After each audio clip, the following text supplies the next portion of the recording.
Dennis, move.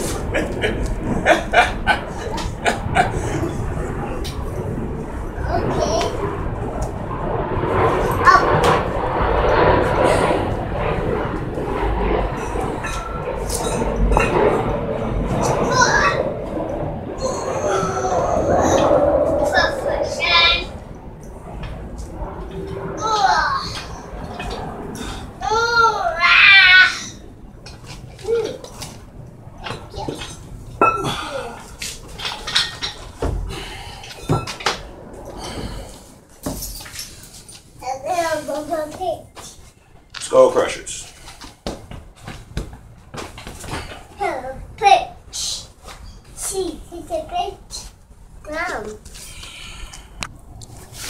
Now, sometimes the Olympic bar is not the best tool because it hurts the elbows. Anybody that's old hat, been doing this a while, you're gonna notice on them skull crushers, elbow hurts because your arm is bending past 90 degrees. Same thing with the knees. Anytime you go past 90 degrees and you got wear and tear in your joints, you're going to feel some severe pain.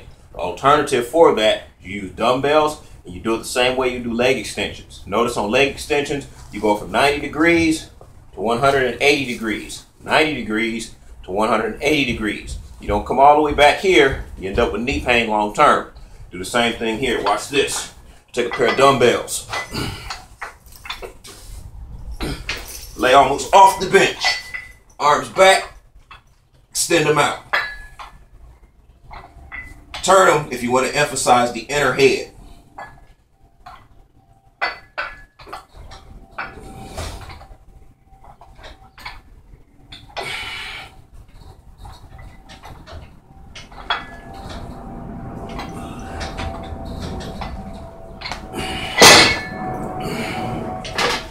Because the elbow's a small joint, and the tris and bi, well, the bi is a small muscles. The tris can be pretty huge.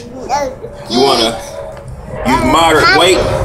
Don't go below 6. Not powerlifting. Yep. All right. Next exercise. Okay. Overhead extensions.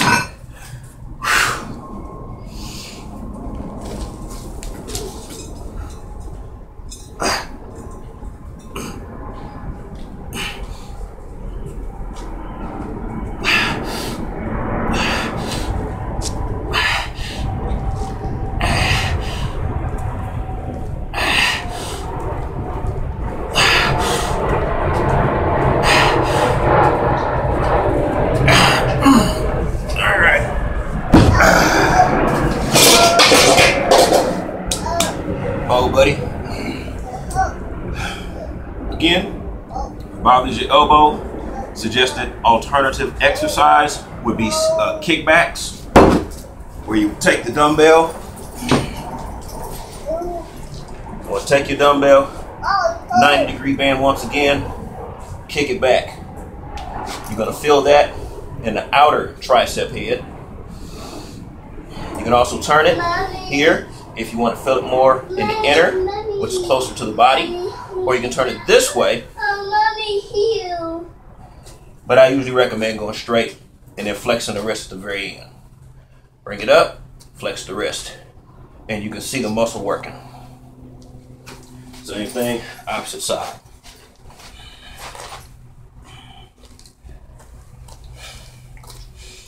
Key is to have the mind-muscle connection. And I'm just demonstrating this. I'm going to finish up with the overhead extensions. I just want to demonstrate this for people who have joint pains in the elbows. Any exercise, again, where you're overhead, bending, beyond, parallel, it's going to be painful. So, I like the way the kickbacks felt on my outer head. So I'm going to go ahead and implement those before I get to my last exercise. A lot of more bodybuilding is about feeling the muscle work. And so even though I said I was just going to demonstrate it in this video, I'm actually going to go ahead and put it in my workout.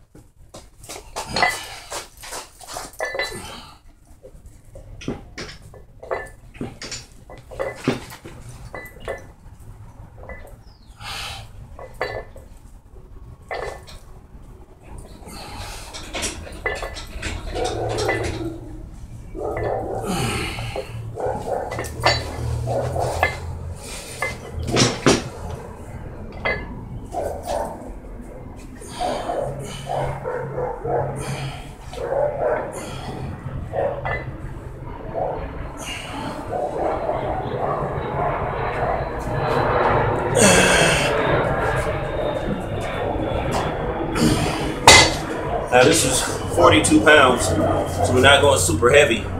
Again, mind-muscle connection.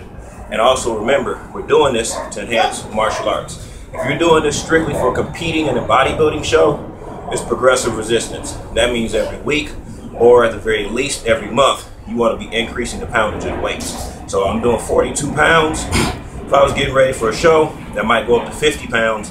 But this is not the kind of exercise where I would go up to 70, 100 pounds. Just because it shifts the emphasis to the rear deltoid head, which you want to be careful of. And once that happens, you start risking tearing your rotor cuff because you're going to have overload in the shoulder. You get workout in the shoulder already from chest day and from shoulder day. So if you start putting that rear deltoid into work when you're doing exercises like this, it is eventually going to tear because it's not recovering. So I'm going to finish this, then we're going to go to dips, and I'll show you how to do dips for the triceps.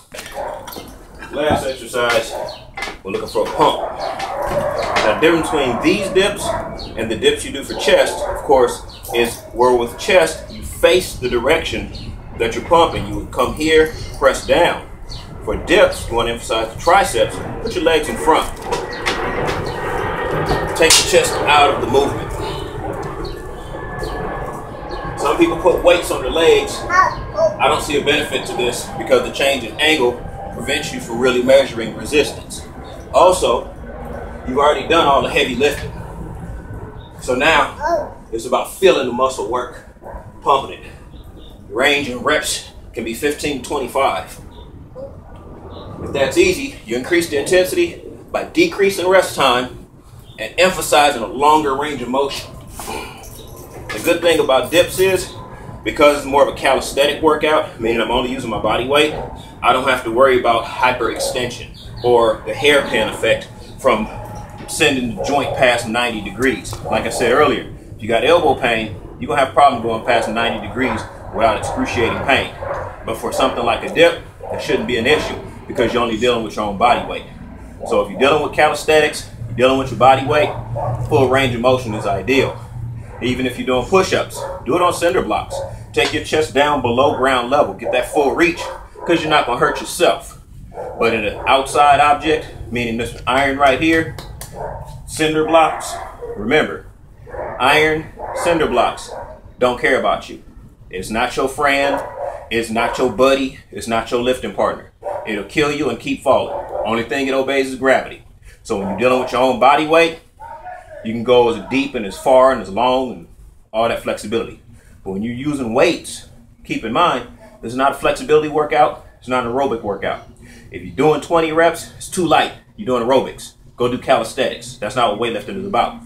And if you're doing these full range of motion things where you go to impossible ranges that you would not go in natural movement, you're just damaging joints. You know, people that do full squats sit all the way down the hole. If you're a short person with thick joints, thick hip bones, stuff like that, you can do that. It works. But if you're an average person, or especially if you're a tall person, don't do it. There's no benefit. There's no point in time in your life where you're going to squat all the way down to a full squat in order to jump, in order to run, or to do anything other than that specific exercise. So it's not worth damaging the joint for that. So I'm emphasizing safety, but also intensity. When you work out intensely, you shouldn't have to worry about, oh, I'm about to kill myself under this weight, or I'm about to kill myself. You're supposed to do what you got to do and be ready to come back for more, because that's really what it's all about. Coming back for more, time and time and time again, and seeing the ultimate results of what you've been working for.